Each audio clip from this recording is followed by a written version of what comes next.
You're listening to the Do It My Way podcast, empowering lady bosses to make money on their terms. The Do It My Way podcast empowers women business owners and CEOs to do business on their terms with no regrets, hesitation, or fear. Hey, this is Deedra. I'm obsessed with all things marketing, starting my career in media working for a large corporation. I remember sitting in countless meetings listening to executives talk about things that needed to change, but they never did. Can't we just do it my way?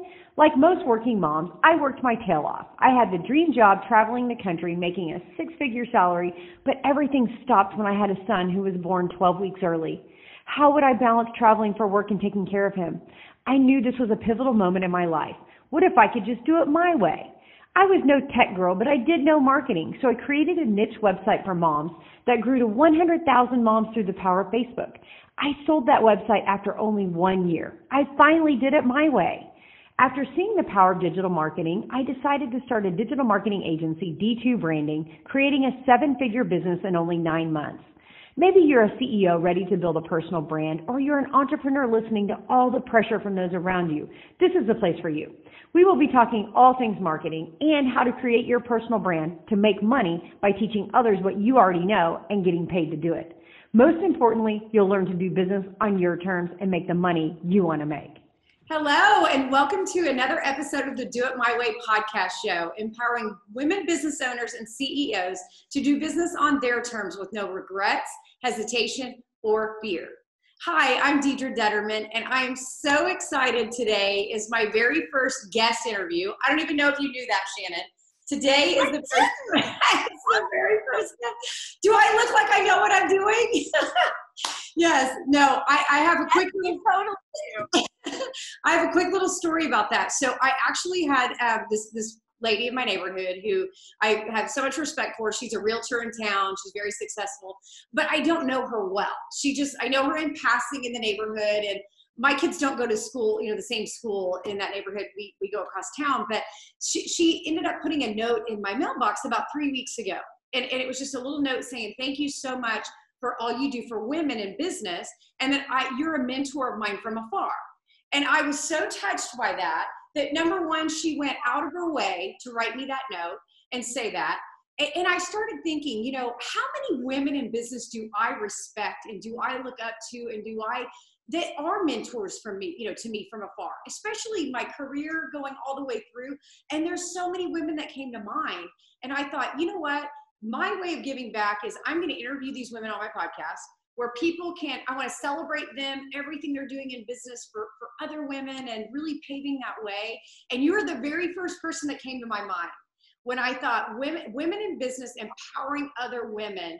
And there's nobody but you that does that better. You are always lifting everyone else up around you. And so I wanted to, and I didn't even. You're very kind. Yes. Okay. So that's awesome. That's kind of the story. And I thought, I'm going to interview, because all my podcasts have just been me. And I'm going to, once a month, I'm going to interview a woman in business that I admire, that I look up to, that is a great mentor. And that way all of the listeners can, look up to you as well and be inspired by everything you've done. So Shannon Wilburn is the co-founder and CEO of Just Between Friends Franchise Systems, North America's leading pop-up children's and maternity consignment sale. So Just Between Friends, we call it JBF, has over 150 franchises in 32 states. And Shannon was awarded the Bonnie Levine Award here just this year, the highest honor given to women by the International Franchise Association for work done to empower others in franchising. The Bonnie Levine Award recognizes women who are role models for all, especially women, by their business and professional accomplishments. So I can think of no one more deserving than that. And then I do have to say one more thing. JBF was named the top 10 franchises in America for 3 years running by Forbes. If that's not impressive, I don't know what is. So Shannon, I want you just to give us a quick little background on, Just Between Friends, how you started and kind of where you were in the beginning and where you are today. Yeah, sure. Thank you. And honestly, Deedra, you have been so kind to have me on and to say nice things about me. I'm sure I'm not as amazing as you made me sound. So, but I will tell you, I I call myself an accidental entrepreneur because I didn't necessarily set out to be an entrepreneur. It's just one of those things that happened. And so just Between Friends, which is my main business, I have owned 3 businesses in the last 27 years, started 3 businesses, and I still own 2 of them. And the big one, the moneymaker, I guess, is called Just Between Friends. And it doesn't make that much money, but it makes way more than my other business. So, but Just Between Friends is basically a marketplace for families to buy and sell gently used children's and maternity clothes, toys, and baby equipment. So if you think about like a big fairgrounds or a convention center or just like 20,000 to 50,000 square feet, we come in and set up a temporary pop-up store. So we do have over 150 franchises in 32 states. So we're doing this all across the country. So it's very, very, very fun. Most of my franchise owners are women, and our core demographic would be moms. And so I get to work with lots of women, which is very fun. So we started that in 1997 in my living room. And I say we because I have a co-founder, Devin, and we had 17 of our friends. We talked them into bringing us their gently used children's and maternity clothes, and we were going to sell it for them. And we did. We sold $2,000 worth of stuff, I think, that first time. I made $150 and Devin made $150. I think the hardest $150 I've ever made. I love it. And now I'm going to give you 2019 numbers because, of course, 2020 being in the event-based business, we have survived, and we're in recovery mode, like a lot of businesses. Our franchisees worked very hard to keep their customers and to keep their name in front of their customers during COVID. But we did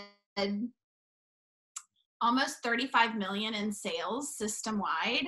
Our franchise owners work very hard. And what I love about that number is 50 to 90% off retail. So the sellers that are selling all the items are selling them 50 to 90% off retail. And the sellers are making 60 to 70% of whatever they sell.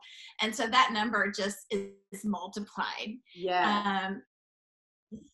For the families in all of these territories, it's a very, very fun business to be in. So that's my main business. I love that. Well, okay, I met you through 918moms.com. So in 2008, Melanie Henry and I were launching 918moms.com. And, you know, obviously you had moms we were going after moms. So we did some collaborations. And I just remember from back then, you know, first of all, meeting you, I mean, you're one of those people that just lights up the room, right? Wherever you're at. I've been around you at 5 a.m. at workouts. I've been around you at business, you know, networking events. And you always just like exude that, just, you know, that sunshine, that positivity. And, you know, I love that about you. But, you know, collaborating with other people, especially, I remember Cindy Morrison and you and me and Diane, and, you know, we all were kind of doing our own thing at the same time and helping each other out, even if it was just like sharing a post here and there on social media or supporting at events and things like that. So, you know, I tell people all the time that collaborations are really what has helped me throughout my businesses is, you know, other people referring or other people saying, hey, they would be great for this, or let me push that out for you. You know, you've got something exciting going on, and there's enough for all of us to succeed and for all of us to, you know, really shine, you know, be in the limelight at different times. So I love that because I feel like you always, you know, were that from early on. From back in 2008. So let's talk about this because you actually were a teacher. We found this out later in life after we knew each other with one of my best friends, Darby, from high school. And you guys have a little group that you like do your little bunko or whatever for years. And I remember seeing you on Facebook and I thought, well, how do they know each other? So talk about how going from being a teacher to then becoming an entrepreneur, how did that play out? So my story, my degree is elementary education. So as soon as I graduated college, my husband and I had moved here. I finished school here in Tulsa and went to work for the Union School District, teaching 5th grade. And I was only not even a year into my first classroom and found out I was pregnant with our first child. And so I really did want to stay home, but my husband was a youth pastor at the time, and that's not necessarily a vow of poverty, but it's close to it. Yeah, exactly. So I knew that if I wanted to stay home, I would still have to contribute to the family's income. Somehow, some way, I have to do that. And my mom was actually the one who gave me the idea of just between friends. So I had my son in 1994 and I had my daughter in 1996. And so now I have 2 at home. And I'm trying to stay home, trying to do little things on the side. And my mom actually gave me the idea. She had seen someone do this type of event-based consignment business in Fort Worth. And this was back before small business had any presence on the internet at all. And she said, you need to do something like this in Tulsa. And I was like, that sounds really hard, but let me try some people. So I reached out to a friend of mine and said, what do you think about this idea? And that was Devin. And she was the biggest bargain hunter that I knew. Like dumpster diving, garage sales every Saturday. She knew how to save $1. And so that's how our partnership formed. And Deedra, we didn't set out for this to be a franchise system. So it was based on need in our own lives, having a 2-year-old and a 1-year-old. She had a 3 and a 4-year-old, and we needed to clothe our children and save money. And all my, what I considered rich friends, who pay retail for their children's clothes, I was like, well, I'll get to shop their stuff first. So it was based out of need, and I didn't realize how great of a need there was for people to save money. And so when we were done with that first event in our living room, the shoppers that had shopped said, when are you doing this again? The sellers who had sold said, when are you doing this again? And we looked at each other and we're like, I guess we're doing this again. And I convinced my friend who lived in South Tulsa in a house way bigger than mine, my 1,400 square foot house. And they had a 3-car garage, which was bigger than my living room. So we said, can we have our sale in your garage? And she got to shop early for letting us do that. And she had 4 kids. So we just grew from there, went to a church, went to the Tulsa Fairgrounds, and, started growing the Tulsa business season after season after season after season. And friends and family from around the nation were reaching out to us because they had seen the success happening in Tulsa and all the moms that were being helped, and the fact that the Tulsa community 100% embraced the concept of making and saving money through selling and buying children's items. They said, we want to start this where we are.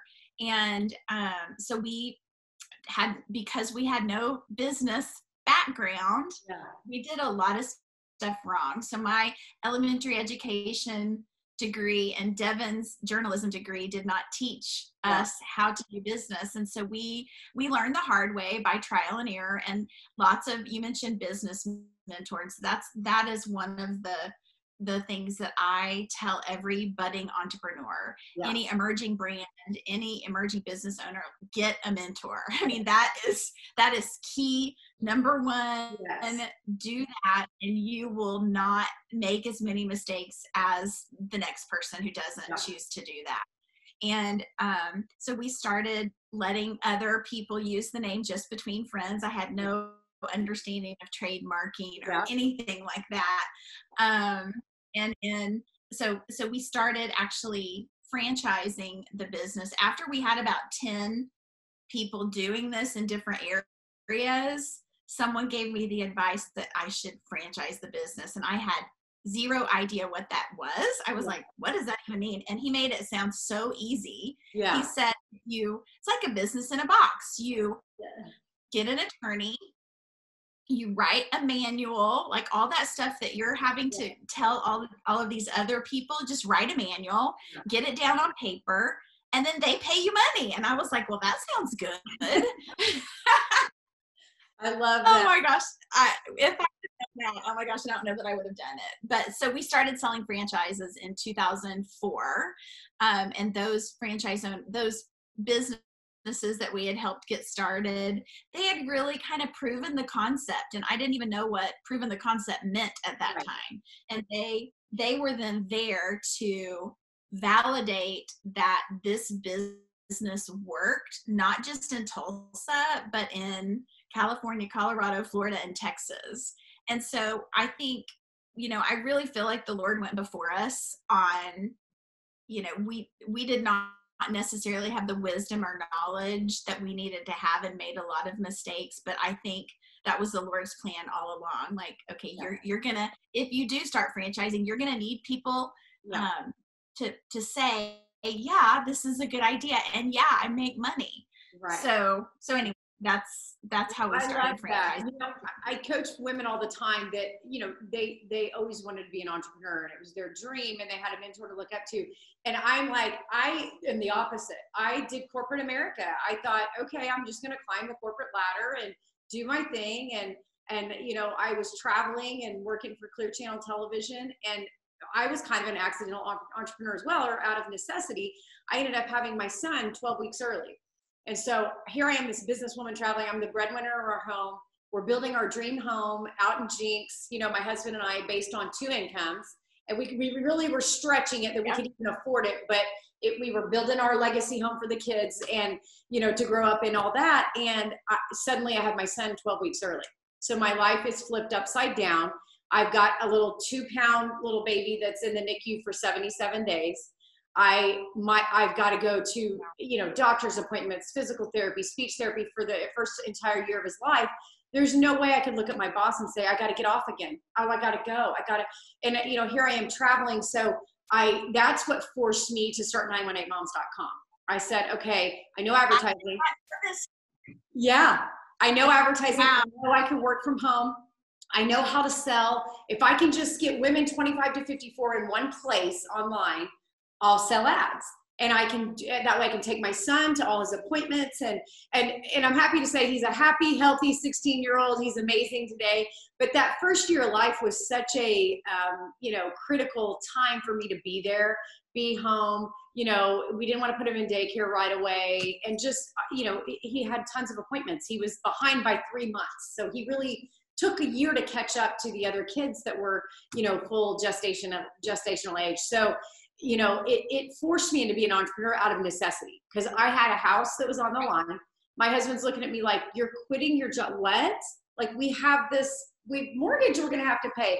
And I'm like, I will make the money up. I don't know where or how, but it had a fire under me that I knew I had to make this work. And I knew it was the best decision for my family. So God's going to take care of that, because, we were doing the right things. The priorities were in place, but yet, and I thought, if we have to sell our house, we'll sell our house. Once it's built, we'll put it on the market and we'll find something else. It's not the end of the world. And that's kind of my personality anyway. I'm a jump first person. I don't do a whole lot of contemplating before I jump, which is great in business, but not always great in life. And so, I love to hear that accidental entrepreneur, because you were presented something and you knew too, if you wanted to have some financial freedom and be able to have that flexibility with your kids as well, that you had to do something different. Right. And so I love, stories like that, are always inspire me. But tell me this. So if there's women out there, because a lot of the women that listen to this podcast are either working in corporate America, wanting to take the leap, or they're a stay-at-home mom that says, you know what, can I make money from home? Is there something I can start? The beautiful thing about the internet today is you can do business out of your house, right? You can easily have a laptop and make $1 million business, and we see it all the time. So what is your number one piece of advice for that person out there that just says, I think I want to start a business, but they're not sure where to start? Always my number one piece of advice is to surround yourself with smart people, because I think, I really think that that's key in because we all have strengths and we all have weaknesses. And I think knowing those strengths and weaknesses before you take the leap is key.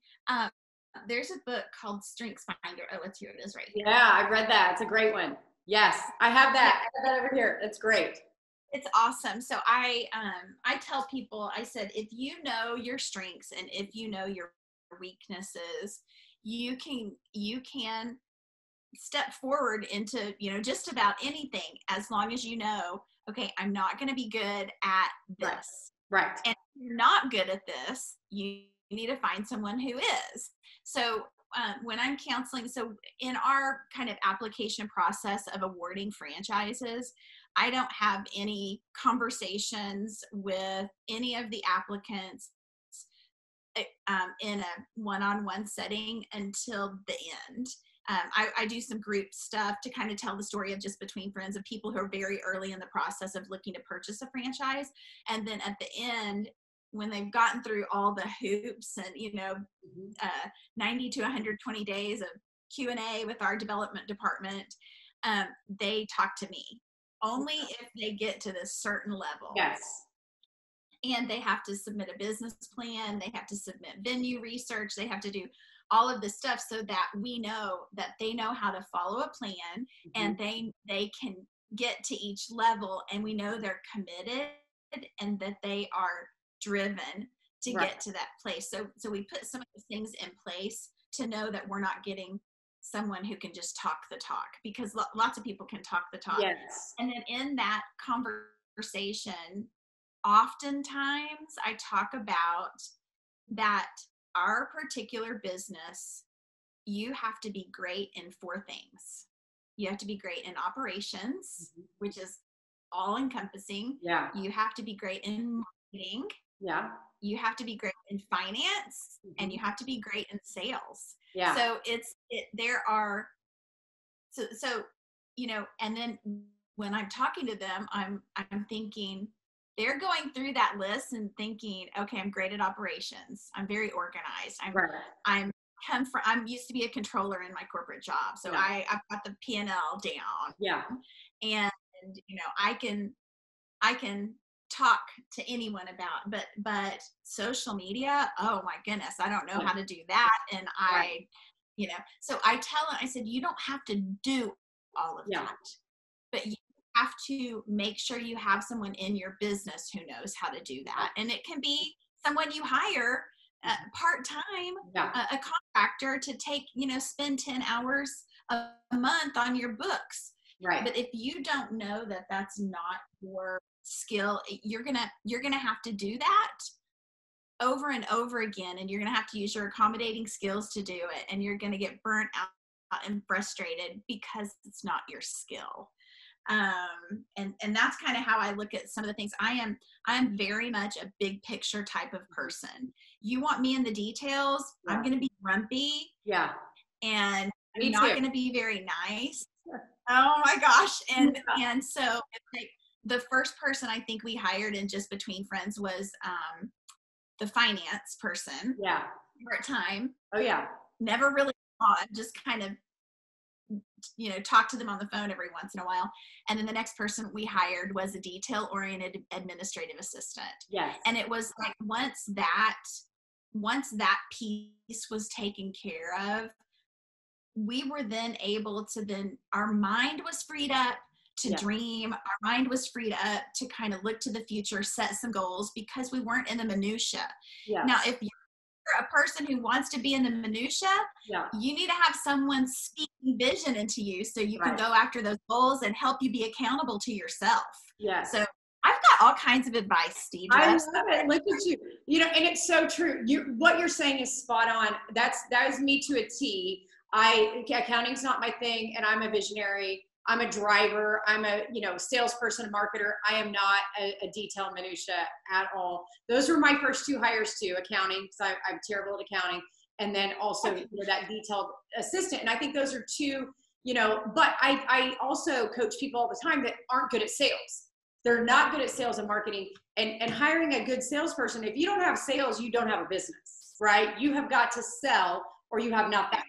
So I always say, don't ever regret hiring a salesperson, especially because you can really pay them commission, right? I mean, a big part of what they should make is commission. So you never regret bringing dollars in. But from what you're saying, one of the traits, a visionary, that's one of the most attractive traits for like a successful entrepreneur. They're visionaries. right? They think of the big picture, we're going to go up to the top, we're doing all this. They don't think of the steps to get there, but you have to have that vision. And probably one of the most, I would say, profound things that I did in business was figuring out what I'm good at and what I'm bad at. And it's real easy to see that, because I would spend hours and hours on accounting. And I'm thinking, if I did my hourly rate of how long it takes me just to do this little monthly accounting, it should take, just to do my numbers for the week, for the month, it should not take that long. I can pay someone 2 hours for what took me 10. And if you add up my time and it just makes no sense. You obviously have all these processes before they get to you. And that's a beautiful thing. Number one, they're weeding them out. We don't need you, the founder, the visionary, on every single prospect call, right? Because there's going to probably be 90% that aren't good, but 10% that are great.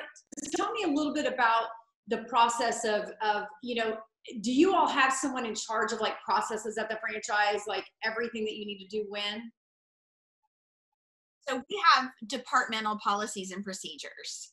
And I hate it when the policy and procedure time comes around, because we all have to update our policies and procedures. We do it 2 times a year. Oh yeah. And you have to update your job description, and you have to update your policies and procedures, and maybe they don't need updating, or maybe you've tweaked, a few. I've gotten some recent advice that you should document 20% of the things that take 80% of the time, which I thought that's awesome, because some of the stuff that I'm documenting, I don't need to be documenting. Yes, that makes sense. So we do have departmental policies and procedures that we put together. And honestly, that's because we didn't used to do that, and we got in trouble. So what happened was, I had Devin is my co-founder in both the Tulsa business and the franchise system.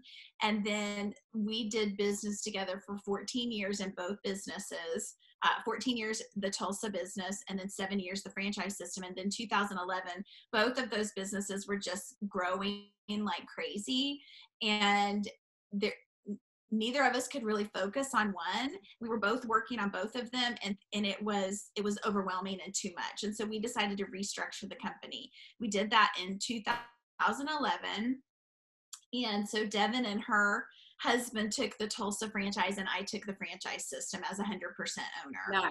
And so that allowed me to see the goal, see the vision, go after it, and not be sidetracked by, the Tulsa sale is here. I need to run my local Tulsa event. Right. Just was there to support the franchise owners, which is what my role is now, supporting franchisees with training, with marketing, with legal, with legislative, with operations, all that kind of stuff that we were there, technology. But anyway, we restructured the company, and I took the franchise system as 100% owner. And we had one person who was the detail person, the admin. And over the course of the next 2 or 3 years, she was doing so much. Yeah. And then she got pregnant with her 3rd child. Yeah. And then she decided to homeschool while she was working for me full time. And she's just an amazing person. And I was like, if anyone can do this, she can do this. But it was too much. And so she turned in her resignation, and she was like, I'm so sorry. Yeah. And I was like, she's the keeper of all the details. What am I going to do? And I realized we had nothing written down. Yeah. I didn't know, how do you do this? I have no idea. How do you do this? And so she was great, because she was in a position to write down all the stuff and kind of do some computer learning for the next person who's going to come in. But we were in a world of hurt, and so I got a mentor. I'm like, what do we need to do? And he's like, girl, you got to get procedures written down. And I'm like, okay, we got these SOPs. Let's figure out what we need to do. So now we have it, but it was unfortunately, it was because we went through a bad experience of not having it. And honestly, I don't want to overwhelm any of your entrepreneurial friends who are, tuning in to hear this podcast. But it is, you'll know when you need to do it.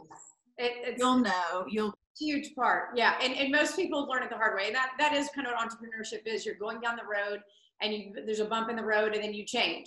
And those are the people that are successful because you're going to hit bumps. So when you hit a bump, you have to pivot, right? What do we need to do right now? Who do we need to hire? How can we improve our systems? That's so important. Okay. So I'm going to shift gears for a minute because most women, because I know you raise babies, you were a working mom, you're a wife that's, active in your church because your husband's a pastor.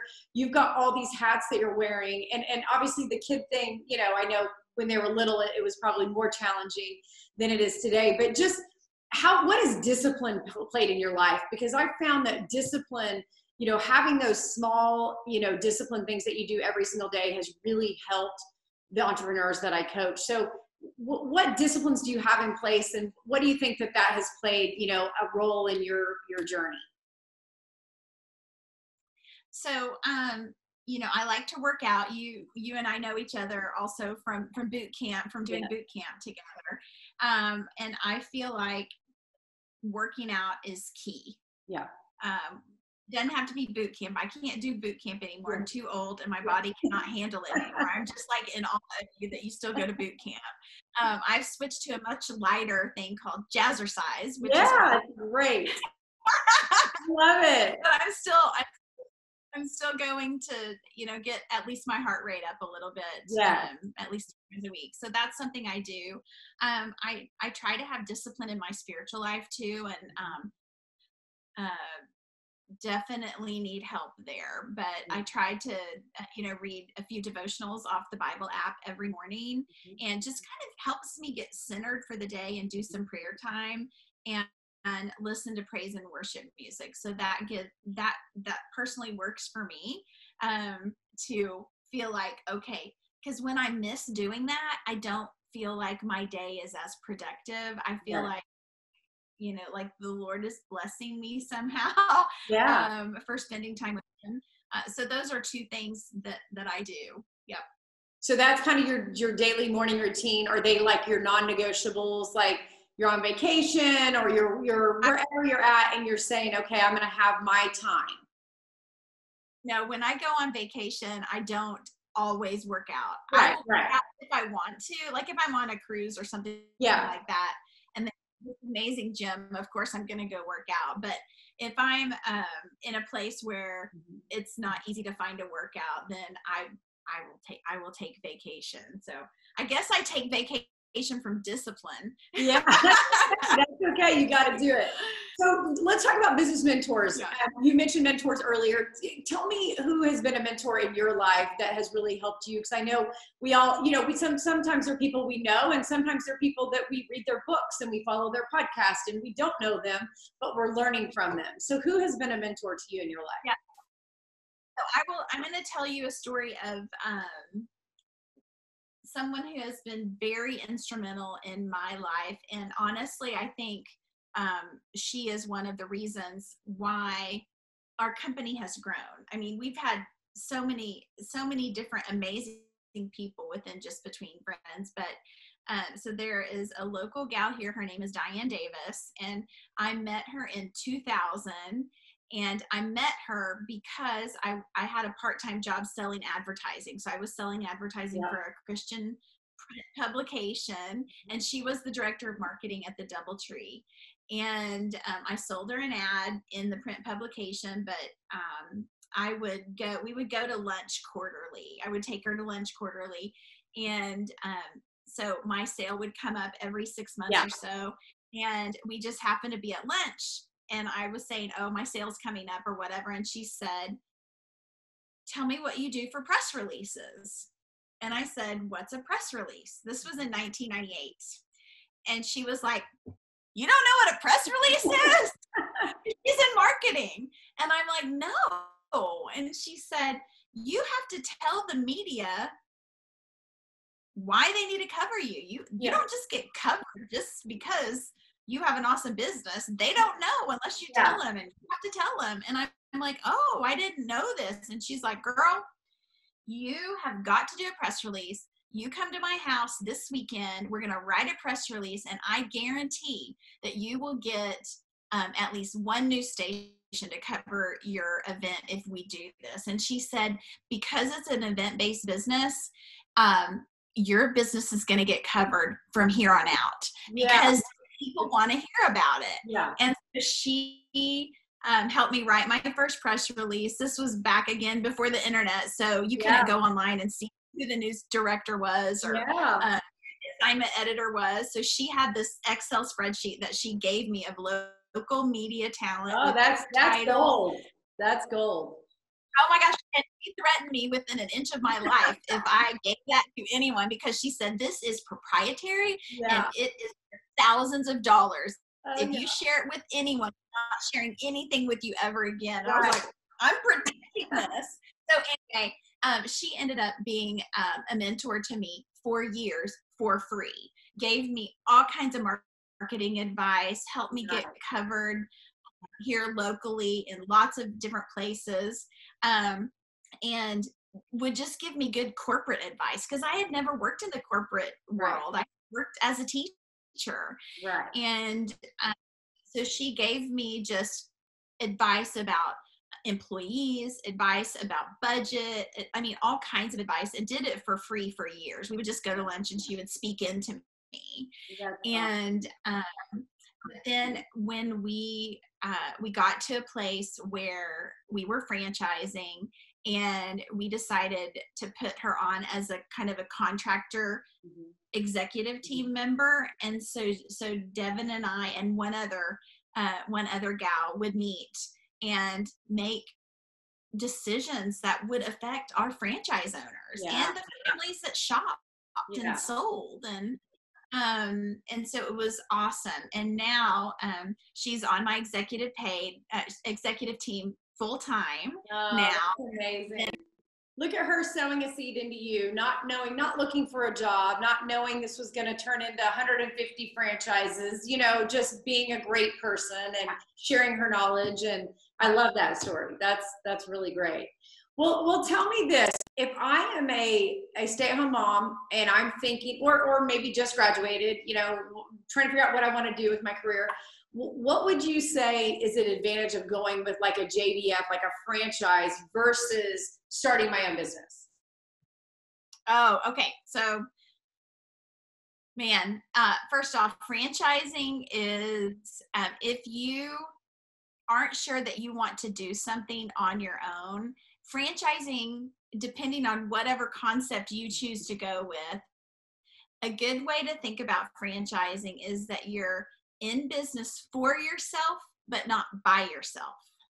So you come in and you have this automatic support engine that's going to support you in your decision making, going to support you in finding a location, going to support you anything legal that comes up. It's going to support you in your technology. So I feel like it's, you're paying for that though. Yeah. So I always tell people, if you're a true entrepreneur, that will kind of be off-putting to you, because you'll be like, I don't want someone telling me how to do it, what to do it, when. Right. If you are looking to succeed and not have to go through all of the trials that most entrepreneurs go through, you just want to get into a system and have them tell you, this is how all of these people before you have been successful. Right. If you do this, and this, then you're going to be successful. That's a reason to go into franchising for sure. Because they've figured out all of the, they figured out the demographics. They figured out the best way to market to the customer base. They figured out what temperature to keep the, the office. They figured out, it's like, you don't have to, but if you're a problem solver by nature, and it's easy for you to solve problems and you have this great vision, then maybe don't look at franchising. But I think franchising is good for a lot of people, and especially people who are successful with their first franchise and then they go to buy a second and a third location, and then they can do what they've learned over and over and duplicate it. You know, I don't know. I mean, it totally depends on the person, and depending on who they are, I give different advice. I mean, and to me, it's like fast tracking. Like if you want to fast track your business, instead of doing years and years that you said, I mean, we've all made mistakes, right? Because we were trying our own thing. So years and years of mistakes, you're taking them right down the right path. Do this, don't do this. So it's like fast tracking, you know, your way into success, which I love. I love the franchise systems. I know we have mentor groups. So you get in to the franchise system and they set you up with a mentor. Most of the time, how that typically works in franchising is that you come on board and you have one person within the brand called a franchise business consultant or a franchise consultant, or they have all kinds of different names for them. But basically, they're the person between you and the corporate office, you and the franchise support center, that is going to come to you and say, okay, what are your issues this month? And you're like, oh, we didn't sell enough. Right. And then they're like, okay, well, do this, you do this, you do this. And, oh, we forgot to do this. Okay, next month, focus on that, because that's where it will move the needle for you. And so you're not trying to figure out everything on your own. It's all of these people have gone before you, and so. Well, entrepreneurship can be very lonely. And I say that all the time because you're by yourself. Yes. You're trying to figure it out. You don't have a boss leaning over your shoulder. You try to talk to your spouse. They don't really understand what you're doing, right? It's not their dream and their passion. It's yours. And so you kind of get in this like really lonely cycle. So I love that, you have people to lean on. There's a support system. I think that's really great. Well, the show is Do It My Way podcast, right? And I want to give you the little premise about that. So when I worked in corporate America, I did, the things they told me to do. I was in all the meetings, all that stuff. And I always sat back and thought, gosh, there's a better way. This is just so slow. All the decisions being made, it took weeks to do anything because it had to go to this level and then the board. And it was painful for me being with my personality, gosh, let's just get out there and do it. We can do it faster. So that hence the Do It My Way podcast. Once I started doing things my way, I started to see success. Right. And I'm not saying my way is the only way. I'm just saying get out of your own way and that pressure and noise around you. And when you really are focused on what you should be doing, whether it's your God's calling or, you just have that feeling inside. When is the time in your life where you just did it your way? I think probably once I knew that, once I gave myself permission not to be good at everything. Yeah. So have you read the E-Myth Revisited? Yes. Okay. Yeah. There's a portion in that book that talks about when you're an entrepreneur. This was a turning point for me, just so you know. So it has you think about your organizational structure of your company 10 years from now.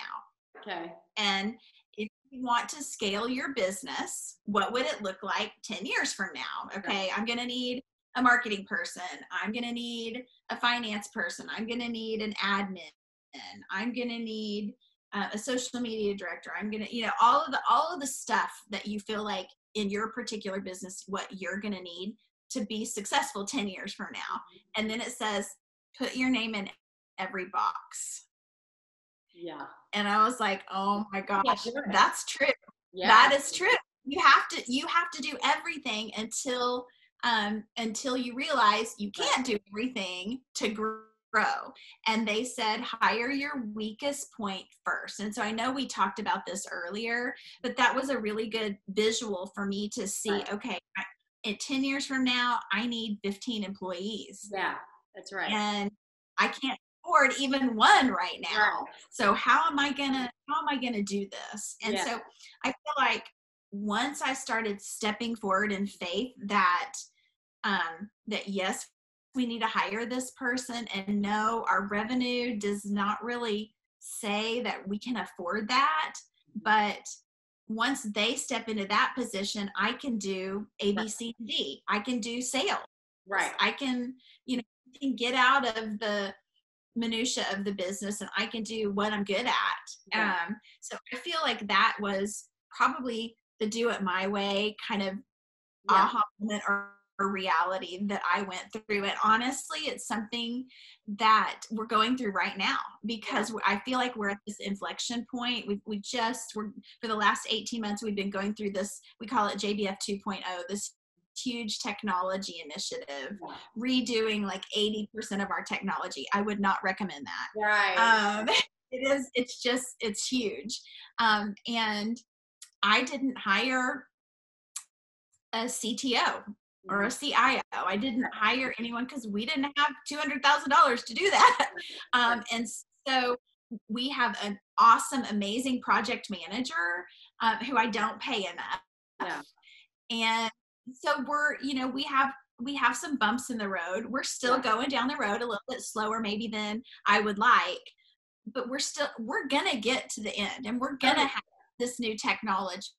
So I feel like, just putting one foot in front of the other and trying to pass off some of that stuff that you're not good at, so that you can continue to imagine and reimagine your business year after year, to help whatever clientele you have, whatever industry. I love that. So tell us, what is next for you? What's Shannon's next move? What are you going to do? What's your future dream? Oh gosh. Well, I know this because we're friends, and because you're also here local. But my husband went through a whole process with COVID, almost dying 3 times, and thankfully he is alive and well, and he's not out of the woods all the way. He still has some like, I think they call it long hauler stuff, so he's still dealing with that type of stuff, but I don't want to work as much. You have this beautiful land. You guys have fun out. I mean, I love the pictures and seeing your land, and it's so great. So we are working on structuring for growth right now, so that hopefully I can step away in some capacity. I can't see myself stepping away all the way. Right. Just enjoy it. I enjoy my franchise owners. But I also, how when you get to a certain point, you are like, I have given all I can. I have given the best of me, and we still need more, and so how do we get more, and how do I get out of the way? So, I'm trying to think about that. And, but I definitely still enjoy the business, feel like I have lots more time left in the business to give. Yes. But I know you talked about, we live on land, and I don't think you can really see out my window over there. I don't think it's going to show up, but we have 15 acres, and that's that third business that I was talking about. It's called Coal Creek Farm Jinx. And we allow photographers to come out here. Just, they have to schedule to come out, and that has been really, really fun for me to do. It takes very little time.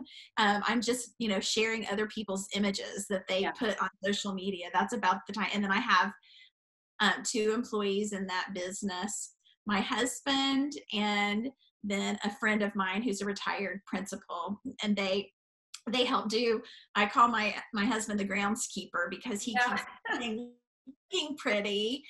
And then Kim does the admin stuff and renewing of annual passes and that type of stuff. And I love that business because one of my executive team members said, Shannon, you're getting back to the reason you started Just Between Friends is that someone needed help, and you were able to do that. And that's what I feel like. I'm back at the customer level right now with Coal Creek Farm. So my photographers are my customers.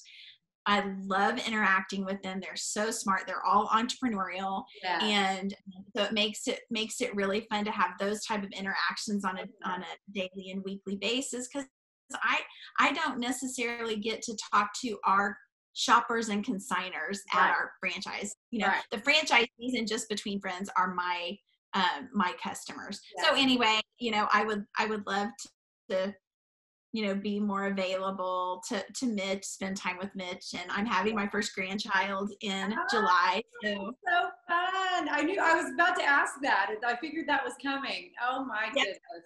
Okay, then you can't work that much. You gotta get out there and help her or grandma. You're gonna be the cutest young grandma out there. I love it. I'm very excited. That is so fun. Well, how can people get in touch with you if they're interested in Cold Creek Farms, if they're interested in maybe talking about, becoming a franchisee? Like, what's the best way to get in touch with you? Through social media? What is it? Yeah, I mean, honestly, you can find my contact information just about anywhere, but jbfsale.com. So that stands for Just Between Friends, jbfsale.com. And my email is shannon@jbfsale.com. So not difficult to remember at all. So that's probably the best way. And I'm on LinkedIn, of course, and Facebook and Instagram and all the places.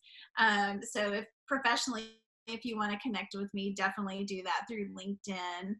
And of course, if you're local and want to come out to Cold Creek Farm to see what we're about, please do so. I love it. The pictures are just amazing. Everything I've seen just looks gorgeous out there. So that's so fun. Thank you. Well, I want to thank you so much. It was such an honor. And first of all, my very first interview is with Shannon Wilburn. So you should feel very, important that you came to my mind, but really empowering women, I always think of you. So I commend you for your career. You've done amazing things. It's been fun to watch over the years, and I'm excited to see what the next chapter brings you. Thank you so much, Deedra, and it's been my pleasure. Thank you for having me as your first guest. Yes. Thank you for joining us for the Do It My Way podcast show, where we're empowering business women and CEOs to do business on their terms with no regrets, hesitation, or fear. If you're a female entrepreneur or CEO that is ready for that next step in your life to do it your way, follow me on Instagram at Deedra Detterman and DM me Do Life My Way. And let's jump on a 15-minute Zoom call so I can help you navigate the next steps in your business. Or you can always find me at d2branding.com and fill out the form there. I'm Deedra Detterman, and this is the Do It My Way podcast.